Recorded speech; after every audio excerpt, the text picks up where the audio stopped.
Welcome to Between the Sheets, the non-judgmental podcast where we're going to cover various sexual health and wellness topics.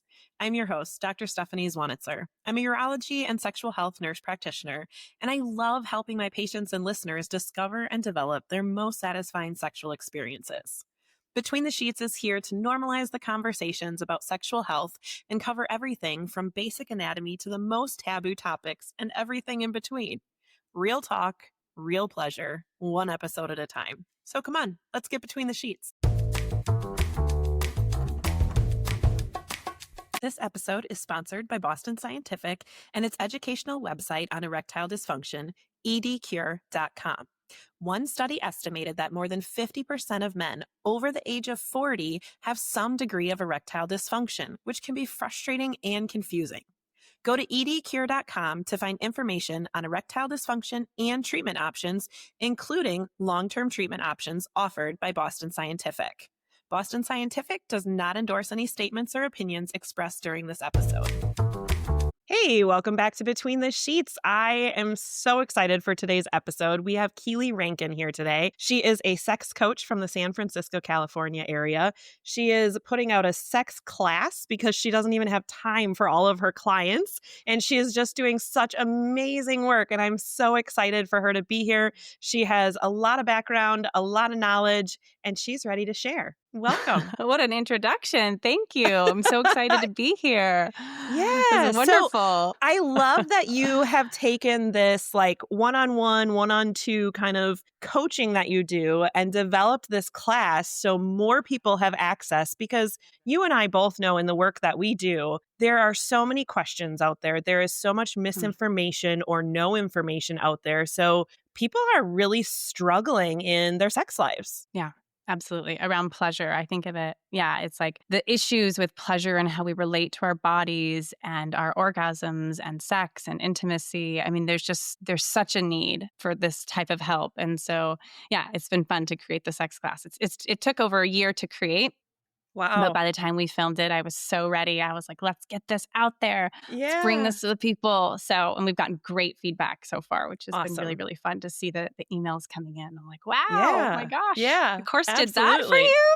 Yay! Yeah. That's awesome. Yeah, it's and of great. course, It we will is. put links in the show notes so people can find it themselves. So let's dive in. When I was looking over your modules in this sex class, I was super intrigued by the fantasies and dirty talk one. Yes. So that's not something that I deal with a lot in urology, because I deal with more the medical side. Yeah. Let's fix your erections. Let's fix your pain. Let's do these things. I don't get to really spend time with couples talking about their fantasies and their dirty talk and the things they want to try. Yeah, right. Talk to me about that. Tell me, how do you even start that conversation? How do you get into that? Right. So I think the thing that I'll back up and give everyone a little bit of an understanding of is the way that I think about eroticism is in this circle chart. So imagine there's a circle and it's divided into 3 sections. And essentially, I call it the Balanced Human Sexuality Model. At some point, there'll probably be a better name for it, but currently it's the Balanced Human Sexuality Model. And I actually created it because one section, which is this fantasy section,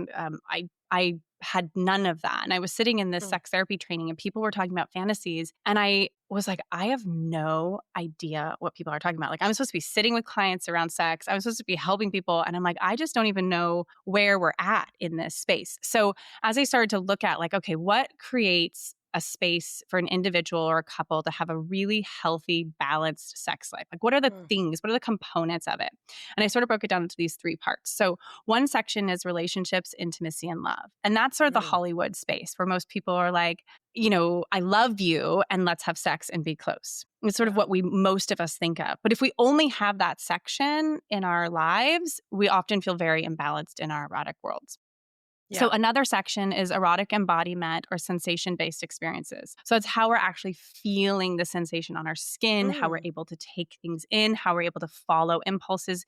It's everything from the body. So I think of the center of that as the genital center, the relationship and love category as the heart center. And this final section, which we're going to explore today with fantasy and dirty talk, is what I'm pointing in different directions if anybody's watching this, because it's I put it at the top of the circle, and it's anticipation, creativity, and fantasy. And it's this ability, it's our head center, to go into things that turn us on, to sort of bring us into this space of like, what's sexy? If anything Yeah. could happen, what would you want to have happen? And Mm. so often people, I mean, I myself was in this space sitting in these sex therapy trainings, like Mhm. completely disconnected from where my brain was wanting to go, from where my fantasies were wanting to take me. And all of our fantasies are more deeply connected into emotional states and all these childhood things. Like there's so many psychological aspects we can go into with it. And at the core of it, having a vibrant, open, playful Mhm. fantasy world creates this incredible balance in terms of like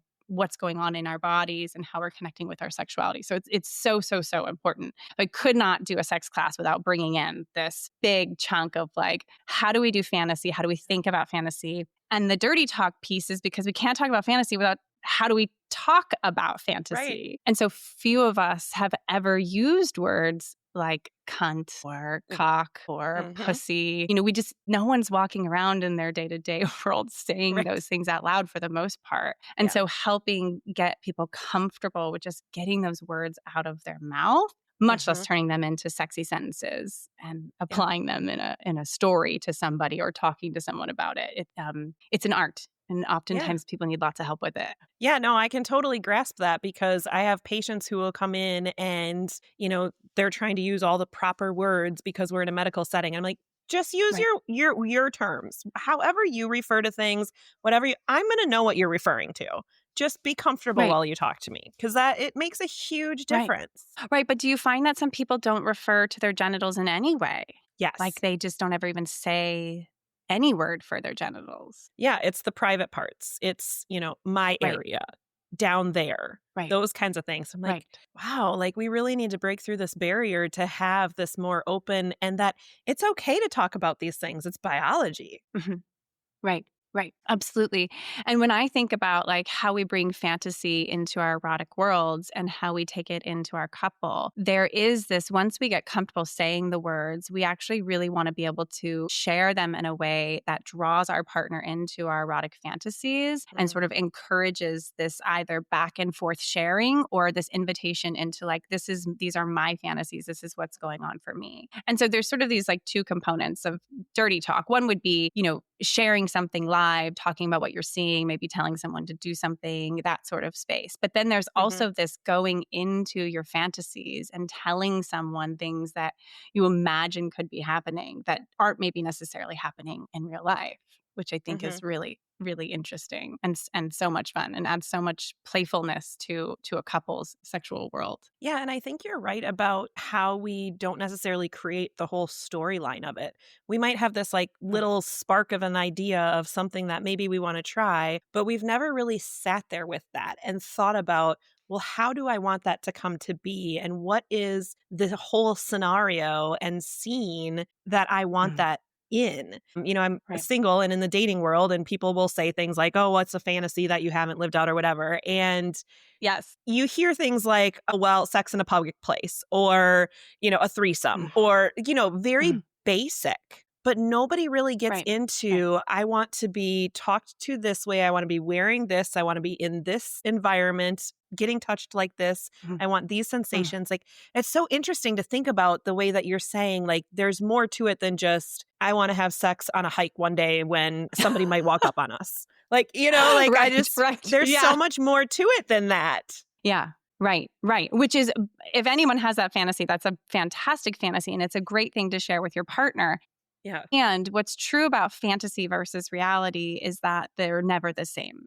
Mm. So, say you have a fantasy that you want to, fuck someone in the forest and the person walks by. Well, what if the person walks by is a person with a teenager? Or what if the person that walks by is like an old creepy dude who comes over and tries to have sex with you guys? Or what if it's cold outside Right. and it's just not comfortable? Or what if you pick the wrong location and Right. turns out you're standing in an anthill? I mean, I'm just running through the list of potential Right. things that happen Right. when we say we have these fantasies and we want to turn them into reality. And I think one of the things that I really like to educate people on around fantasy is that if you think of a straight line across, and on one side, let's just say the left side is things you definitely want to do before you die. And on the other Mhm. side is the right side. And that's things you definitely don't want to do before you die, but they turn you on. There is a Hmm. whole slew of things in between where it's like, I'm not sure if I want to do that or not. And I think Yeah. when we take the pressure off of like, if it turns you on, you have to do it, then Mm. we start to get to play in a space where there's so much more room to be like, oh, that's actually really sexy. Like, oh, I've never Yeah. thought of that. But if we say everything you think is sexy, we have to turn into an actual reality, which let's just take the threesome one, for instance. There's the fantasy of a threesome where Hmm. we can walk entirely through the moment of meeting the person and who are, all of these things where it happens, how it Hmm. goes down.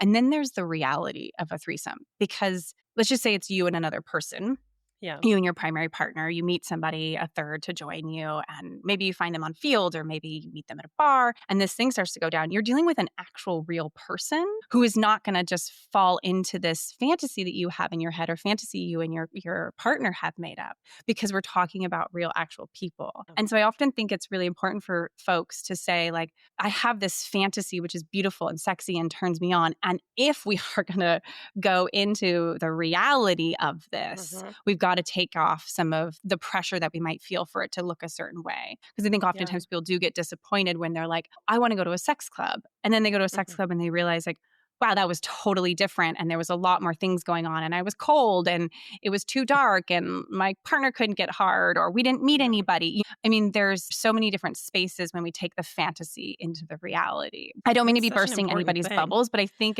it's so Yeah. important that we all get aware of the fantasy exists in this beautiful space that we Hmm. get to talk about and share, and it's entirely your turn on. It's Yeah. not necessarily based in reality, but it can be really exciting to take things Hmm. into reality. And it's going Yeah, to I be mean, it's different no such a matter what. great point. I hadn't really thought about that. And, I've had plenty of experiences where things didn't go well, sexually and otherwise in life. But, and so it makes total sense. But yeah, I guess you just pigeonhole sex in this, I don't know, I guess because porn is so scripted and things like that. So then you Yeah. get this idea that, okay, well, if I have a fantasy, it's going to play out the way I want it to because, well, all the porns play out the way they're supposed to and whatever. And so, yeah, it makes a lot of sense that we have to have that reality check. Yeah. And to not let it interfere with the fantasies either. I think that's such a huge, important part of starting to explore fantasy is like, we don't have to figure out in the moment as you're letting yourself open into fantasy. Because I think that was one of the things that really held me back. I was like, well, I'm such a rational, logical Mhm. person. And I'm just like, I've got plan A to B already figured out before people even know what I'm talking about. And so for me to be able to fantasize and think like, I can just moment to moment feel into like, what would I want to have happen next? What would feel Mhm. pleasurable? And I don't have to make this exist even on this planet. Like I can be, Yeah. somewhere else. There's a freedom in that. There's Mhm. this incredible freedom and spaciousness, which I think in many regards, many of us are going to these spaces of intimacy to feel that freedom, to feel that spaciousness, that playfulness, and that openness. And so fantasy Yeah. plays an incredibly important role in offering that for us all Yeah. if we let How do ourselves. Yeah, for sure. How do you go about having that conversation? So I have this fantasy in here, maybe I've played it during self-pleasure time, whatever. Mhm. How do I communicate that to my partner? Yeah, Are there ways that help that conversation more so than others? absolutely. 100%. And it's a Mhm. really great question. So, first off, I'll say you alluded earlier to the question when you're dating, when people are like, what turns you on? Mhm. And I hated that question when I was back in the day before I had a bunch of tools because I didn't know because I didn't have fantasies and I would just make up shit in the moment. Well, I think I had a go to. Gosh, what was it? I can't remember now because it's like years ago because I do not do that anymore. I just felt pressure in that moment like, oh my gosh, I have to come up with something. It's got to be Mhm. sexy enough that I'm going to seem cool, but it can't seem too vanilla.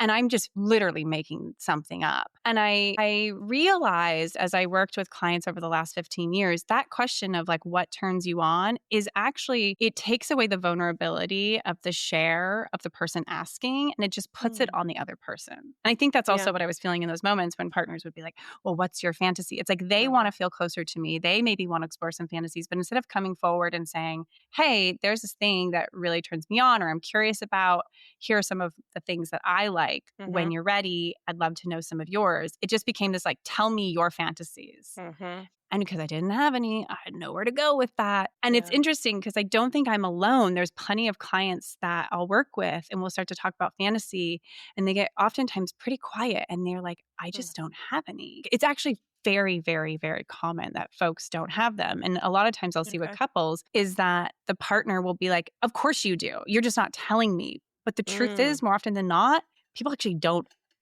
have the connection to that creative space inside of themselves. They haven't Hmm. been given permission or the tools to look inside. And so they've just sort of like disconnected from that part of them. So when Yeah. you decide you're going to take it to a person that you want to talk to about, I normally recommend doing this outside of the bedroom. I guess you could do it pillow talk like after, but it's Yeah. not really something you're going to want to be like, you're in it, you guys are playing, unless it's like a really extended session for, Right. a couple of hours and there's lots of space in between. But it looks something like, hey, babe, sweetie, whomever, I want to start to talk about fantasies and I'd love to tell you some of mine if you're curious and interested. And when you're ready, I'd love to hear some of yours. And then you I like that. share. Yeah. And you share not the deepest level ones, because there's Hmm. tiers of fantasies. Sure. We Sure. start kind of at the top, Okay. and then we work our way down to the deeper, darker places.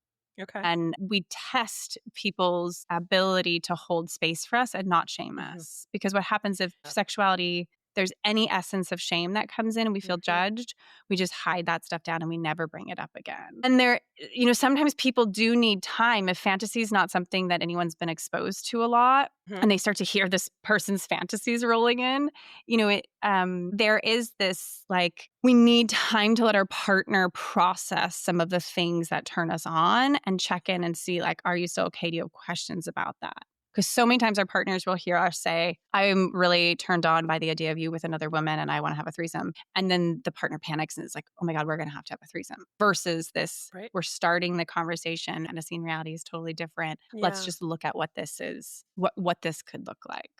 And then revisiting, I think it's really helpful for my clients that Hmm. have started this journey. And to not feel like it's a one and done conversation too, I think is always so important with anything around sex. Like these are ongoing Absolutely. conversations. And if your partner doesn't share right back, we leave space. And depending on what phase of life you're in, your fantasies are going to change too.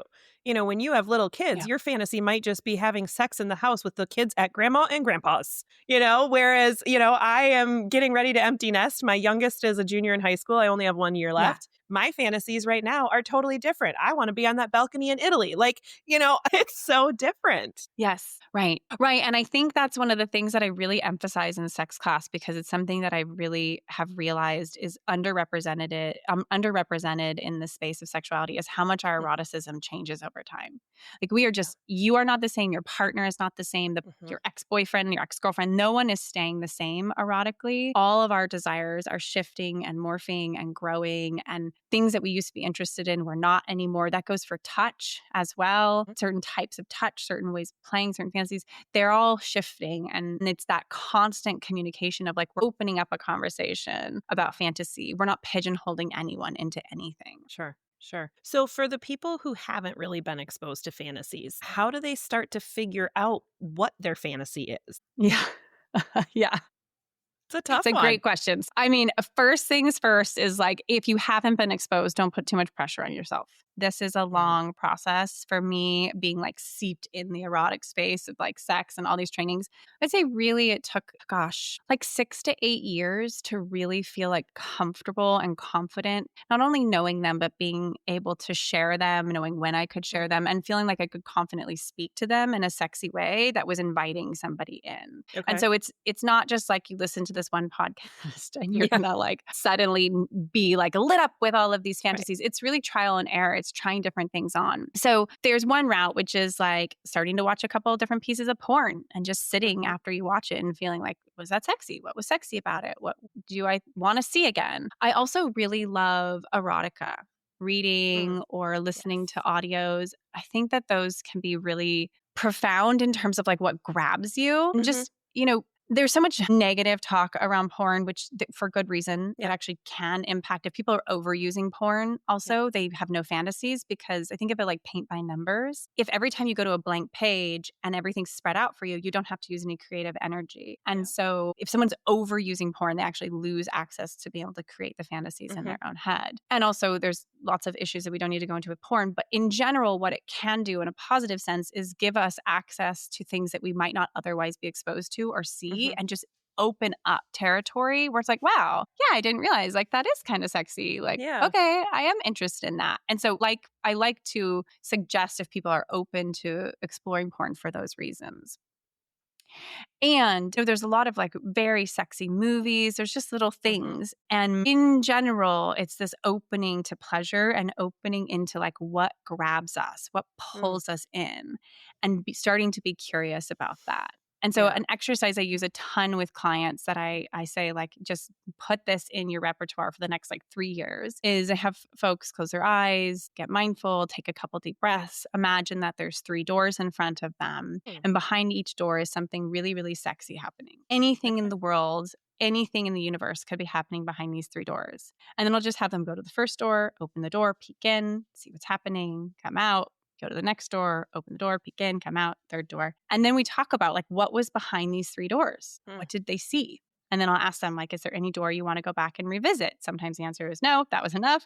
Other times they're like, yeah, I want to go see like how door 3 plays out. So we Yeah. go back and we start to explore. Okay, let's have you close your eyes. You're going to enter door 3. And then we just practice talking about what you see. Because oftentimes when we're actually sharing fantasies with a partner, we want to be as descriptive as Mhm. possible. We're almost creating a movie for them. Okay. And so the more that you can see with your mind's eye and talk about what's going on and what you notice, Mhm. the better that story is going to be for your partner as you're sharing with Sure. them. Yeah. And that's where the dirty talk becomes really important and being able to like confidently let words like fuck and pussy and juice Yeah. roll out of your mouth without Right. feeling like you're, going to jump off a cliff or something Yeah. like that, or you can't get it out. Everyone's favorite word, moist. Yeah. Moist. Yeah, that's a good one. I like that one. Yeah, it's so Moist. Yeah. interesting that you bring that up because it really, we're sitting here talking and I love the description of the 3 doors and seeing which one pulls you the most and that's getting to explore essentially 3 fantasies at once and then picking your Mhm. favorite of the 3 that's in your head at that moment. And just the way that you're saying to describe it, the sensations, the smells, Yeah. the environment, all of it, everything that you can Yeah. think and see and feel and describing that, I mean, gosh, that alone could be super stimulating. Just that Oh my conversation with you gosh. and your partner. Right, right. So Yeah. sexy. Right. And I normally say to people too, I think folks get really hung up. Like, say you do have a good relationship with your fantasy world. You masturbate, you're really connected, you feel good about the fantasies that you have, but you've never explored speaking about it out loud.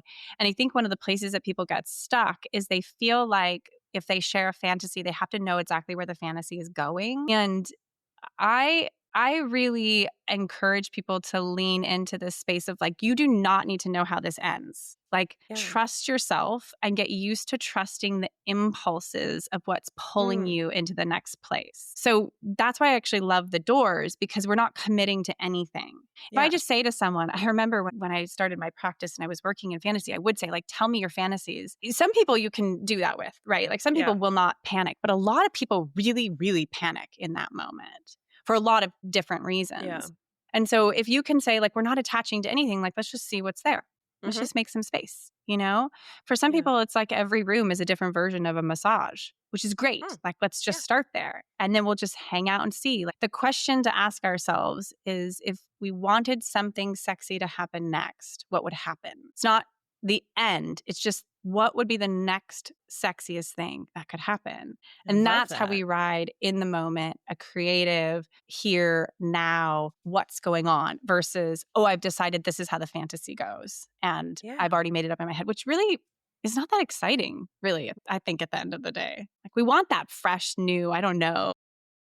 And I think that helps it transfer into reality better too, because in Yeah, reality, not the whole scenario is going to be played out. It's going to change as you're absolutely. going. Right. Yeah. Right. That's Absolutely. awesome. Yeah, like say your partner's telling you some story about, a really common one is like you meet someone at a bar and instantly there's a connection and sex happens pretty quickly thereafter and it's a virtual stranger, right? Mm-hmm. And so if you're telling your partner that story and you're just touching, their genitals and at some point you start to talk about touching genitals and so you're kind of like acting out what's alive in the fantasy, but you Mm-hmm. can still go other places in that moment.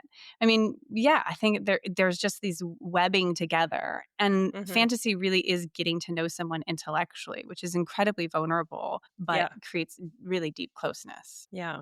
The other thing I like that you brought up was the erotica. That's something that I've brought up before, especially for women who struggle with arousal Yeah. and Right. just being in the mood and wanting to have sex. And so I love that you can also do that to develop your fantasies. And Hmm. so you're reading these different novels just to help make sure that you're getting turned on and you're going to have that partnered time or solo time. And in the midst of that, you're finding these fantasies like, dang, this book really got me going. Or I didn't know Right. I was into a knight in shining armor versus a cowboy Right. versus a whatever.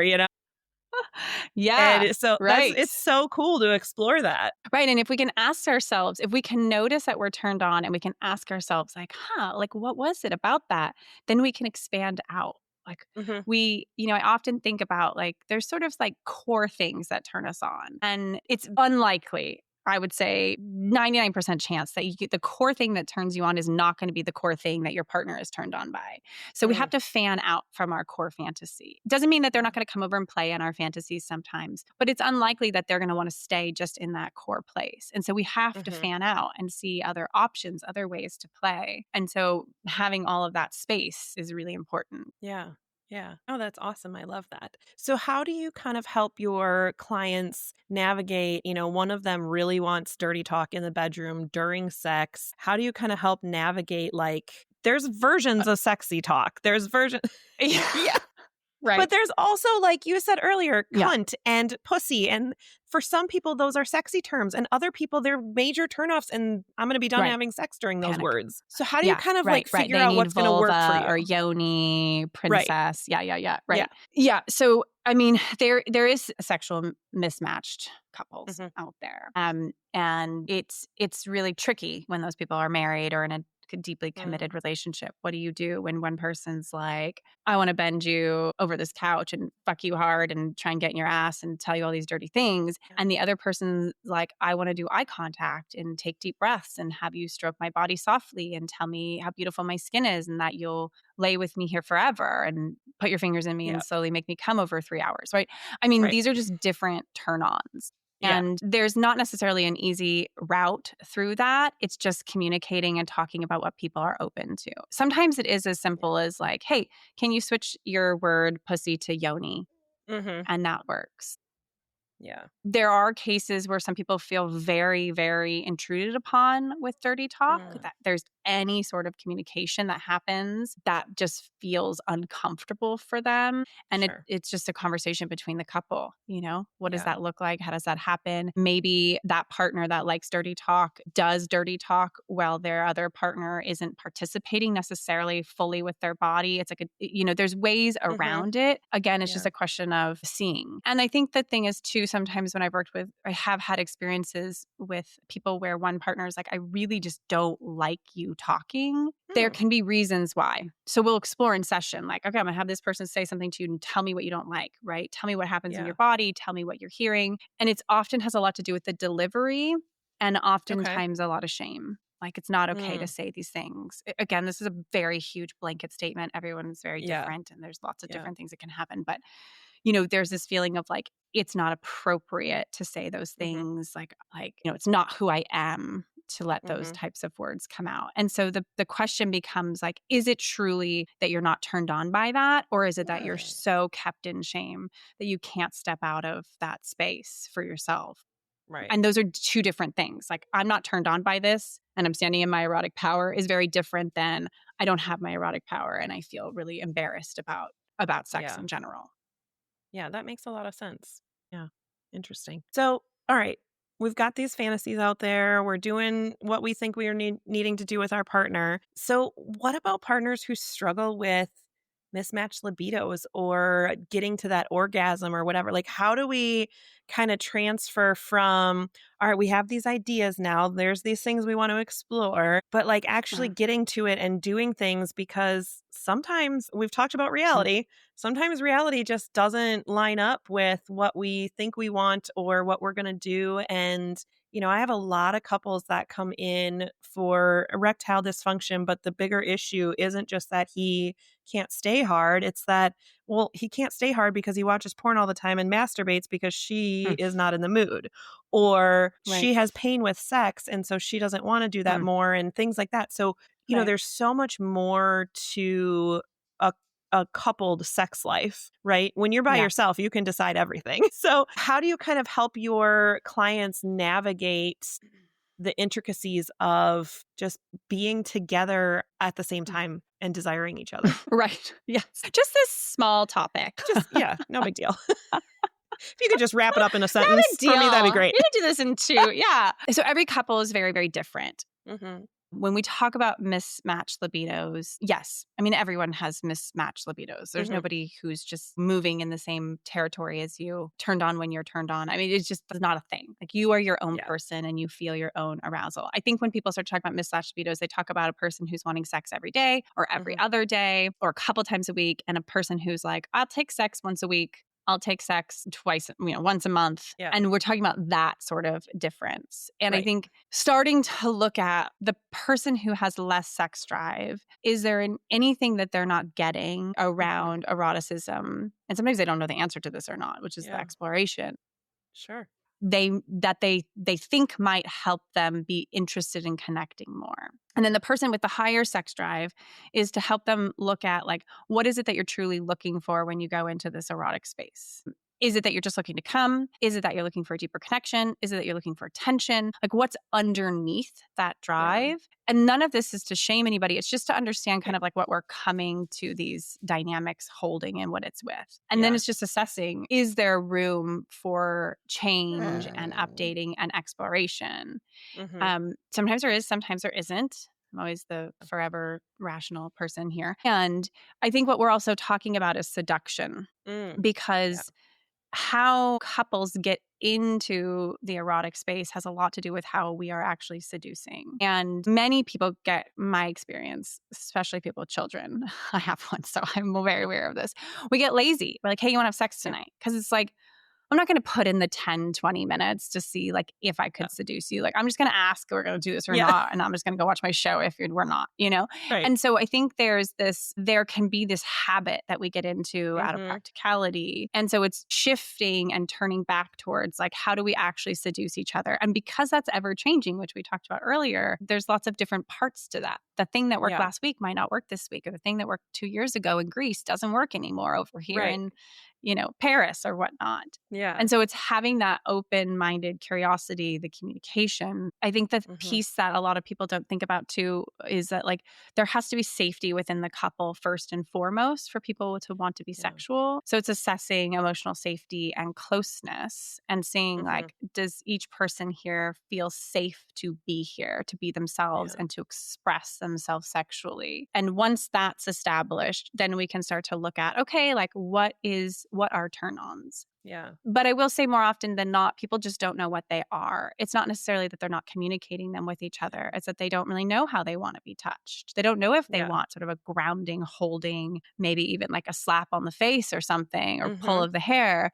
or if they want this slow, tender, just like cheek hold for Right. 45 seconds. Yeah. And so it's giving couples the opportunity to start to see what works for them and what feels good. Hmm. And I would say that's sort of like the starting place to sort of see, like, can we get that place where people are coming in saying they have mismatched libidos into a space where they feel more connected to each other, more interested Yeah. in that space. That Mhm. makes sense too. And I know like some people are morning sex is better for them. Some Right. people like later sex, so there's different times of the day. And so how can you compromise on that? Do you each, like, let's say you have one morning person, one night person. So you each get it once a week your way. And then Right. whatever else happens, kind of thing. Or, Yeah, but I think there's some negotiation to that too, there does because have to be. Right. you do want your partner to want you. You don't want it to be a Uh-huh. chore. You don't want them to be like, oh God, again. And so if Mhm. you can find that middle ground where you do get that turn on and you do get that seduction, I think that's super important. Right, right. Well, you're talking about the give or take of sex, Yeah. which there's this fantasy, if you will, around coming at the same time. Mhm. And that, we're in this mutual pleasure together. But Yeah. what's more true about sex is like one person's getting pleasure and the other person's giving pleasure. It's like Mhm. we're giving and we're taking. And so what you're speaking to here about this like morning, evening thing is like, how do we give to each other? And if we Yeah. don't have that safety, emotional closeness, I think we're much less likely to say like, yeah, I know my partner loves to have sex at night.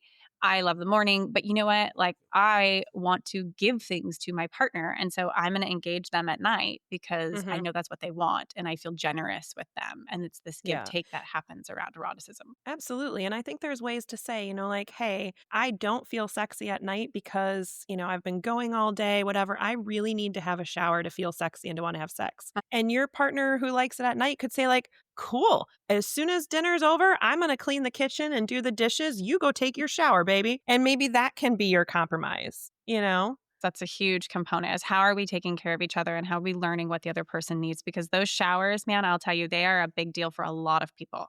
There are a Yeah. lot of people who need a shower before sex and a lot of people who actually want a shower after sex too. Hmm. The Yeah. cleanliness component. Now, there's other people that are like, sweatier the better, like dripping sweat, let's do this, Yeah. right? Yeah. But Give it to me most dirty, people babe. right, most people are like, "I wanna feel, like, perfectly clean and Yeah. smell good," and, that I also think that has a component of, like, there's a sensual aspect of wanting Yeah. nice lighting. Those folks also typically want nice lighting, they want Yeah. nice sheets, they don't want the room to be dirty or the house to be dirty. Hmm. They prefer sort of, like, the perfumes and the candles, like, there's a whole essence that goes along with that. So, yeah, if you have a Yeah. partner that's like, "I feel stressed at night, I don't really wanna have sex, it feels like my whole day is going," trying that situation of, like, "I'll clean Hmm. up, you go take a bath, you Yeah. light a candle," and then, man, my husband does a great job of this. When I'm doing that, he'll bring me, like, cheese and wine in the bathtub. Yeah. Yes. He's like, Smart "Oh, okay, man. you like, you're" yeah, he's figured some things out. But he's like but and the thing is with him, though, it doesn't come with, like, because I'm expecting when you get out, we're gonna have sex. It's this Hmm. aspect of, like, this is what it takes for you to feel taken care of, and I know that, and so I'm gonna put in this effort because Yeah. I know at some point we will connect sexually, whether that's in 10 minutes or 12 hours or 48 hours, and Right. doing this tending and caring is a part of this seduction or foreplay or Hmm. however you want to talk about it. It's ongoing. It's not just Yeah. 10 minutes before you want sex, we bring in seduction. It is an ongoing experience with our partner where we're seducing them. Yeah, absolutely. I completely agree with that. I like to tell my patients a lot that, flirting starts the morning of date night, or Yeah. ongoing or things, you really send that juicy text, call Yeah. during lunch and be, I can't wait to see you tonight, all the things Mhm. that just make you get connected throughout the day, even though you're separate at two different jobs or whatever. Right. And I think that that's so important to keep that connection. And then, like you said, it's that foreplay, it's that seduction that then you're ready to be intimate with each other and to Yeah. connect in that way. You're excited. You want to. Yeah. You've been thinking about it. You got fantasies going, right? Yeah. That's where that anticipation and fantasy really comes in too, because you can see one of the things that is so true when we first start dating someone, we are putting so much energy and effort into sex with them. We Yes. are planning dates. We're asking our girlfriends, what should we wear? We're Yep. buying new underwear. I mean, there's days that go into this sex Yeah. date, essentially, the Right. preparation and the what ifs. But then we get in a long-term relationship and we're like, you want to go to dinner tonight? We Right. lose a lot of that energy. And Yeah. so when we start to say like I'm going to put energy in a day or 2 Mhm. days before I know we're going to have this time together that is difficult to get sometimes in a Yeah. couple with two people who are really busy, it Mhm. makes more space for that. Like, oh, okay, yeah, I'm starting to think about the things that I would want. I'm starting to think about getting close to you and getting Yeah. my body warmed up for that. Yeah, I love how it's all tying back into the fantasies and getting your mind a part of it as well. Like, our minds are our biggest Right. erotic organ. Like, your mind can do Mhm. so much for you. Right. It can. Yeah. Yes. It's so important. Yeah. It Yeah, truly, for truly sure. is. And when we separate from it, I do believe there really is this truly deep imbalance that people start to feel over time. You might not notice it right at the beginning of a new relationship because those hormones and excitement can override. Mhm. But over time in a long term relationship, if we're disconnected from fantasy, I think people really start to feel like there's nothing here. There's nothing here Yeah. for me to think about. There's nothing here for me to be excited about, which can have a huge Yeah. component of like what's happening with mismatched libidos, actually, Right. right? Yeah. Where's the fantasy? Where's the anticipation? Where's that energy at? Yeah, absolutely. I think, for a lot of couples that, will tell me things about their sex life because they're telling me certain aspects of their sex life. So then they just tell me everything, which is fine with me. I love it, especially when I actually have time for it.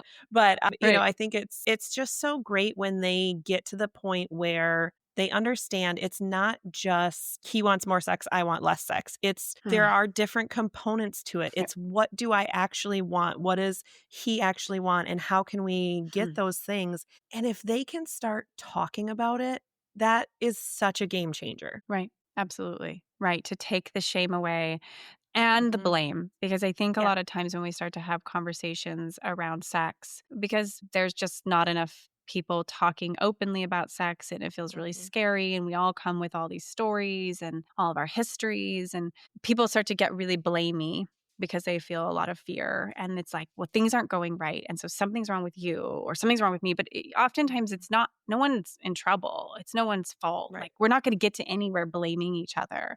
Yeah. There is time where we need to resolve hurt feelings and look at resentments and move through those places. But oftentimes it's like, can we just lay down the swords? Unless that's sexy for you, but like, Yeah.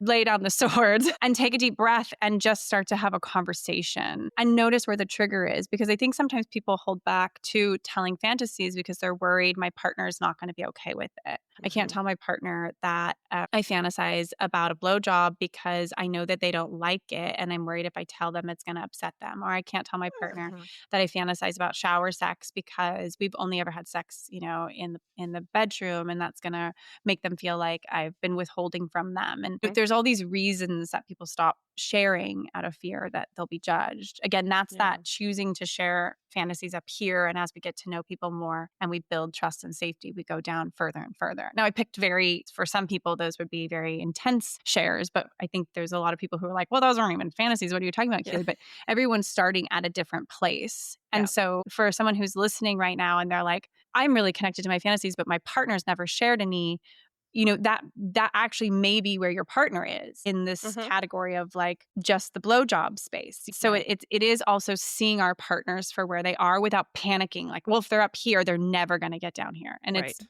taking a deep breath, giving them space, knowing that this process can take a long time. There's no need to panic. It's Right. just starting the conversations. Yeah. Absolutely. I love that. And there's people like you that can help. Yes, right. There are people Yes. here to help you. You do not have to navigate this all on your own. That's true. Yes, yes, because we did. We all came from different backgrounds, whether it was religious and purity culture, Mm, whether it was, I had a guest on here whose dad owned a strip club and he grew up in the strip club, and that was his life. So right. he was always around sex. So he's very comfortable with sexuality. And there's other Mhm. people who, you wait until you're married, you don't do anything, and then all of a sudden you're supposed to be the sex goddess on your wedding night. So there's all kinds of different gamuts and everybody Right. on the spectrum of sexuality out there. So, I think it's so important to know that there are resources and there are people to help guide these conversations, guide the mismatches between you and your partner, guide the fantasies and the conversations that come out Right. of that. And like Right. you said, getting rid of the shame, whether it's Mm. acknowledging to yourself that something is a fantasy and that that's okay, or acknowledging it with your partner or your best friend and just saying, oh my gosh, I Right. think I'm kind of weird for this. And they, Mhm. embracing each other and saying, like, you're good. Yeah. Everybody has their own Right. things, You are going the same direction I was going, which is like the fear that there's something wrong with me Yeah. if I have this fantasy. I hear that a lot from folks. It's Yeah. like there must be something wrong with me if I have this fantasy. Look, if a human's having the fantasy, other humans have had it. That's sort of Yeah. my theory on it. It's like For sure. it's very rare that anyone comes up with something completely entirely unique. You may Yes. only be a couple Yes. other folks out there with it, but Right. you're probably not alone in your fantasies. And so it Yeah. is that risk taking and also like coming to terms with the things that turn you on. Yeah. Right. I love that.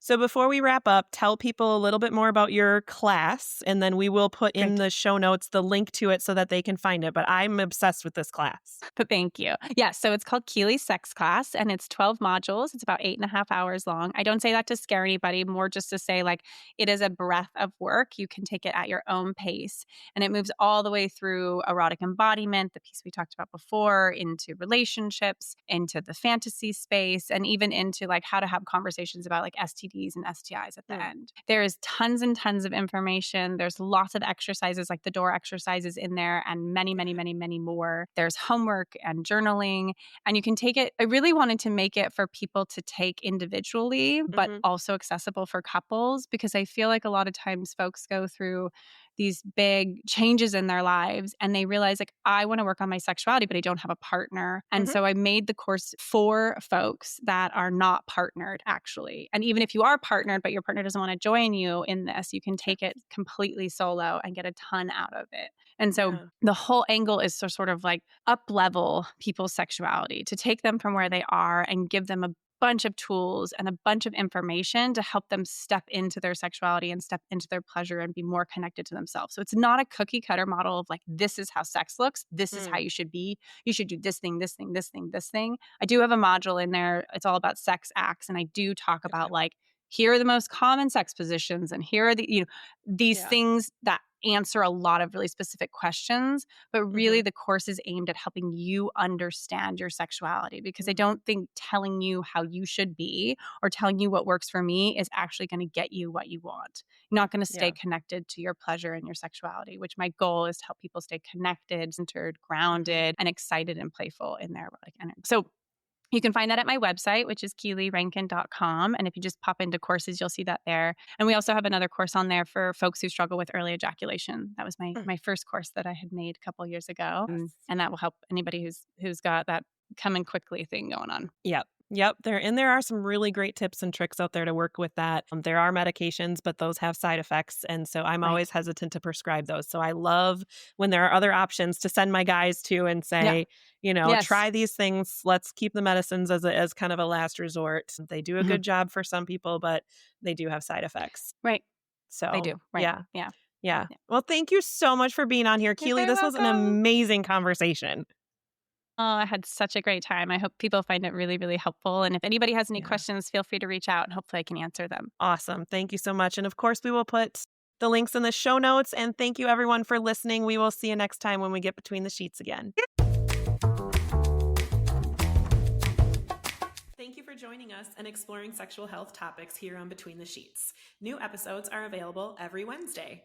Please subscribe and rate our podcast so we can reach more listeners. And don't forget to tell your friends, partners, and anyone who will listen about Between the Sheets. Send any comments, questions, or stories to podcastbetweenthe.sheets@gmail.com. It's all one word, podcastbetweenthe.sheets@gmail.com. Thanks for listening and go have some fun between the sheets.